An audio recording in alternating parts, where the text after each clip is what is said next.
Angela was the hurricane that occasionally reshaped the coastline. She looked immaculate, but her eyes were narrowed into the Sabrina Murphy slits. "Good morning, Marcus," she said, her voice like ice chips in a blender. "Good morning, babe," Marcus replied, his voice hopeful. "I've been doing a lot of thinking all night long." "That explains all the smoke coming from your ears," Angela retorted. She turned to MJ. "Finish your breakfast, MJ. The bus is here. Don't forget your lunch." As the door clicked shut behind their son, Marcus moved toward his wife. "Angela, look, I know things have been fiery, but I'm telling you, I didn't sleep with that woman." Angela sighed, a long, weary sound. "I've decided to trust you, Marcus. I believe you, and I'm going to let it go. Lest, and, can't one stay." Marcus practically floated. "Do you know how long I've been waiting to hear that?" "Thank you, baby. If I didn't have to go to work, I'd go up those stairs and soundproof the room right now." But as Angela kissed him goodbye, she whispered to herself, "Trust, but verify.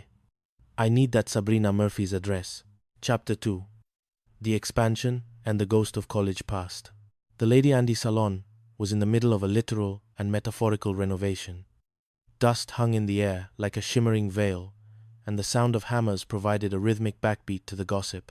Angela's friends, Jennifer and Leslie, were already there, holding court. "Look, she's ready to start at any time," Leslie said, gesturing to the tall, muscular man standing near the blueprints. His name was Tariq.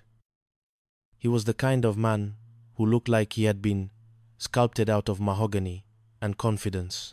He was the contractor for the expansion, and he had a secret that made Angela's stomach do a backflip into a pool of regret. "You can start working right now, baby," Jennifer purred, eyeing Tariq with the hunger of a lioness in a gazelle sanctuary. "Shut up, Jennifer," Angela snapped. She looked at Tariq, then quickly looked away. "Is he going to be here every day?" Tariq smiled, a slow, knowing thing. "I understand, Angela. It's been 14 years since that one-night stand. I can't believe you don't even remember me." The salon went silent. The only sound was the distant hum of a hairdryer and the collective gasp of Angela's friends. "I would never forget you, Daddy," Jennifer whispered, loud enough for everyone to hear. "Look, keep it professional, Tariq," Angela hissed. "I'm a happily married woman." "I understand that," Tariq said, bowing slightly. "I'll keep it professional. See you on Monday." As Tariq walked out, his tool belt jingling like a siren song, Leslie turned to Angela. "Honey, that is the kind of man you make a fool of yourself for. How do you not remember him?" "She remembers," Jennifer said, pointing a finger. "She told me she remembers. She was wild in college, remember? Wild and free." "I am happy with Marcus," Angela insisted, though her voice wavered slightly. "Not lately," Jennifer noted. "You burning up his car, melting his jewelry into a medallion that says, 'I hate you,' that's not exactly a honeymoon phase." Angela ignored them, focusing on her phone. She had the address. Sabrina Murphy lived in a townhouse on the east side. The Trust But Verify tour was about to begin. Chapter 3. The Investigation. The confrontation at Sabrina Murphy's house didn't go the way Angela expected. She had arrived with her hair pulled back and her Vaseline ready, expecting a fight. Instead, she found a woman who looked more confused than guilty. "I don't even know Marcus Williams," Sabrina had said, her voice trembling. "Someone I'm no longer friends with put me up to the whole thing. I don't even have a kid." Angela returned to the salon in a daze. Her husband was innocent. The car she had turned into a charcoal briquette, it had belonged to an innocent man. The clothes she'd bleached, the jewelry she'd sold, all of it. A mistake. "Oh, I'm in deep," Angela moaned, sliding into her stylist chair. "He was telling the truth, y'all. And I was so mean to him." "This is why you don't fly off the handle until you get all the information," Leslie said, though she couldn't hide a smirk. "What am I going to do?" Angela cried. "I told him I trusted him this morning, and then I went behind his back to check on him. If he finds out, He's going to kill me, or worse, he's going to be disappointed. You have to tell him, Leslie said. No, she don't, Jennifer counter-argued. Look, Bill Clinton had it right. Don't ask, don't tell. Meanwhile, at the C Sports Now studio, Marcus was celebrating his own victory. His new show was a hit. And his ex-wife, Keisha, was, for once, being tolerable. Mostly because she was too busy dating his business partner, Richard. Angela says she forgives me, Marcus told his friends. Joseph and Todd, no more drama. That's what I'm talking about. Todd, the resident instigator, handed Marcus a letter. This just got dropped off for you. From Sabrina Murphy. Marcus read the letter. His face went from triumphant to thunderous. Sabrina had confessed to everything, but she'd also mentioned that his wife came to see her this morning. She said she trusted me, Marcus whispered, the paper crinkling in his fist. And then she went over there. Man, you got a point, Joseph said. But Marcus, you've been through a lot of drama. I intend to, Marcus said, a dark glint in his eye. But only after I've made my point. Chapter 4. The Prank and the Pain. That evening, the Williams house was transformed. Marcus had prepared a surprise for Angela. When she walked in, feeling like the world's worst wife, she was met with a scene of romance. Baby, I just missed you, Marcus said, pulling her into an embrace. Angela started to cry. Honey, I'm so sorry. I'm sorry I didn't believe you. I'm sorry I burned up your car and your clothes. I'll never fly off the handle again, I promise. Marcus patted her back, his expression unreadable. Baby, it's me who should be sorry. Now you promise you won't get mad? I promise. I'll never get mad again. Good, Marcus said, stepping back. Because I lied. I did sleep with her, and that's my baby. The DNA test came back today. We need to figure out how we're going to deal with this. Angela's face went through a spectrum of colors that shouldn't exist in human skin. The reformed Angela lasted exactly 4 seconds. Whoa, whoa, whoa, she screamed, lunging for him. Have you lost your damn mind? You think you're going to come to this house and tell me that? Marcus started laughing. He laughed so hard he had to hold onto the kitchen counter. He pulled the letter from his pocket. I got the letter, Angela. I know you went to her house. You said you trusted me, but you didn't. Angela froze. She looked at the letter, then at her husband. She didn't know whether to keep swinging or to hide in the pantry. I go crazy, Marcus. You know me, she sobbed, falling onto him. Get off me, Angela, he yelled, though he was still grinning. I'm going to keep riding you, she screamed. I'm never letting go. Chapter 5. The Case of the Green Leaf. Just when the marriage seemed to be stabilizing, a new threat emerged. It started with Miss V, the housekeeper, who was essentially the glue holding the family together. She was old school, smelling of mothballs and beer, and she didn't take any lip from MJ. But one morning, Angela found a small, hand-rolled cigarette in the hallway outside MJ's room. Marcus, look, Angela whispered, holding the item like it was a live grenade. Is this what I think it is? Marcus took it, sniffing it. This is a joint, Angela. MJ, Angela shrieked. I refused to have a crackhead as a child. I didn't raise my baby to be a crackhead. It's weed, babe, not crack, Marcus said, trying to be the voice of reason. It's the gateway drug, Angela cried. Next thing you know, he'll be living on the street corner with no teeth, scratching himself like my Uncle Harold. They call him Peaches now, Marcus. I don't want MJ to be called Peaches. The intervention was swift and brutal. When MJ came home from school, glowing with the pride of an A on his test, he was met with a barrage of drug rehabilitation books and a mother who looked like she'd been through a spiritual war. Mama, you look like you're on drugs, MJ said, eyeing the drugs are for Jive Turkey's video playing on the TV. Son, do you know what this is? Marcus asked, holding up the joint. That's a joint, MJ said plainly. What are you doing with it? We found it in front of your room, Angela screamed. Tell us the truth. It's not mine, MJ insisted. I don't smoke. Liar, Angela cried. Go to your room. Don't come down until you're ready to confess. MJ retreated, muttering about calling child welfare services, but the mystery remained. If it wasn't MJ's, whose was it? The answer came from Miss V. She was sitting in the kitchen, looking weary. When Marcus and Angela confronted her, hoping she'd seen MJ smoking, the old woman sighed. "It's mine," she said, simply.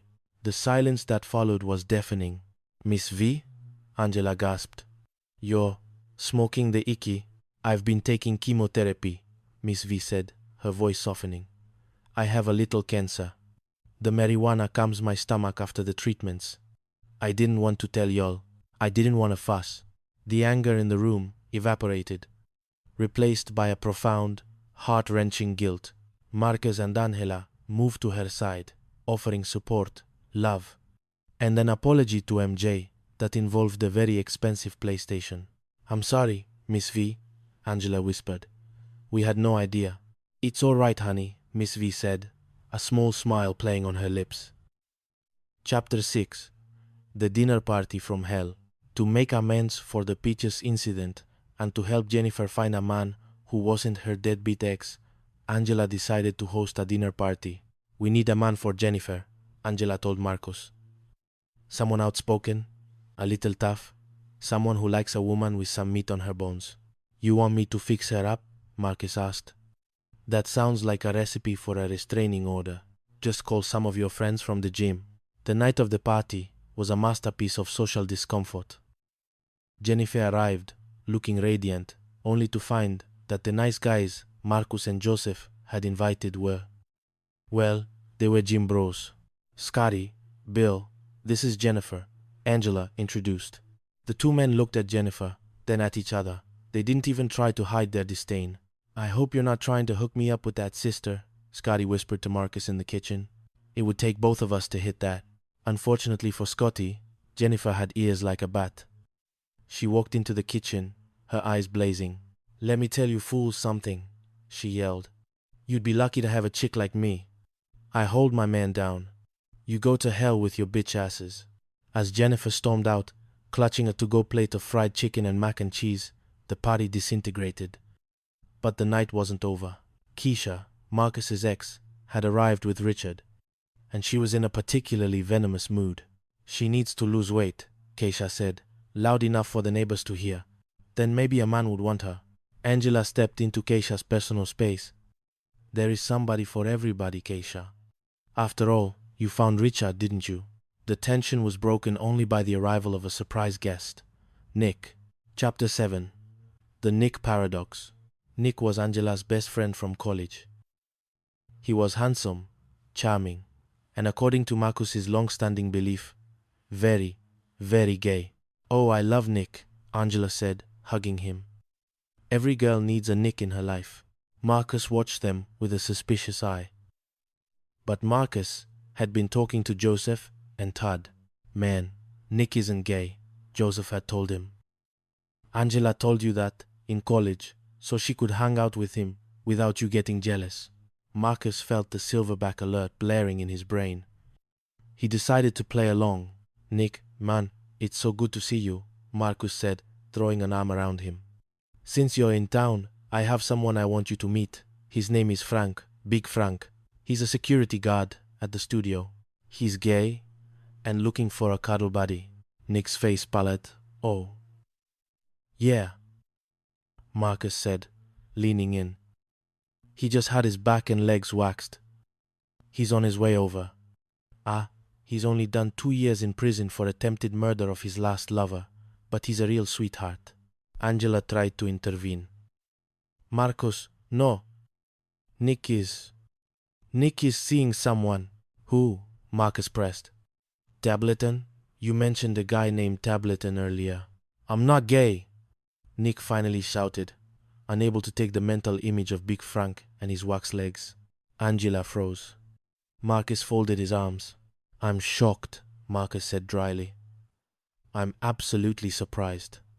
You mean my wife lied to me for 14 years? I just wanted to hang out with him." Angela cried. "Men and women can be friends without being intimate." "In the beginning," Nick confessed. Looking at the floor, I did want her. We were kids in college, man. Marcos sighed. I made my point, but next time you want to hang out with a gay friend, make sure he doesn't have a crush on you. Chapter 8. The Proposal Fiasco. The final act of the Williams drama centered on the two other couples, Richard and Keisha, and Joseph and Leslie. Richard, in a move that Marcus considered a death wish, decided to propose to Keisha. He bought a $57,000 ring and planned a grand gesture. Keisha, being Keisha, had demands. I want 500 guests, she told him. I want to ride in on a horse and carriage with 22 Clydesdales. I want 5,000 doves released. Sweetie, Richard said, his bank account weeping. Let's just go to a judge right now. We can do the wedding in Venice later. To everyone's shock, Keisha said yes. They rushed off to get married, leaving a trail of expensive perfume and poor decisions in their wake. This left Joseph and Leslie. Leslie had seen the ring in Joseph's bag and assumed it was for her. She had spent the day panicking about her freedom.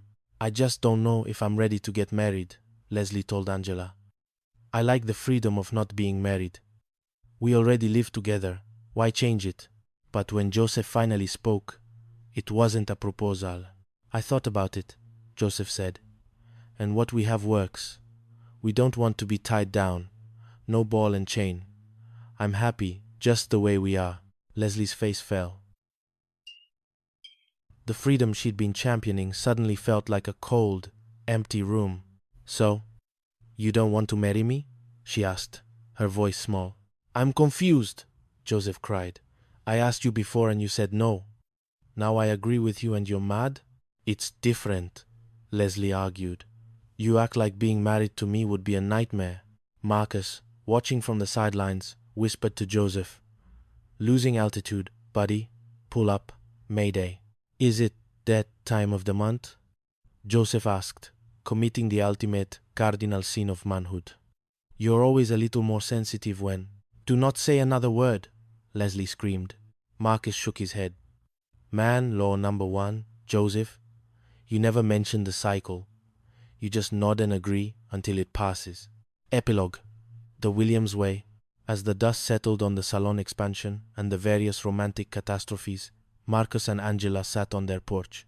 The sounds of MJ playing his new PlayStation drifted through the window, punctuated by Miss V's occasional laughter. We're a mess, aren't we? Angela asked, leaning her head on Marcus's shoulder. We're a disaster, Marcus agreed. But we're our disaster. I really am sorry about the car, Marcus. I know, baby. I'm just glad you didn't melt down the wedding ring.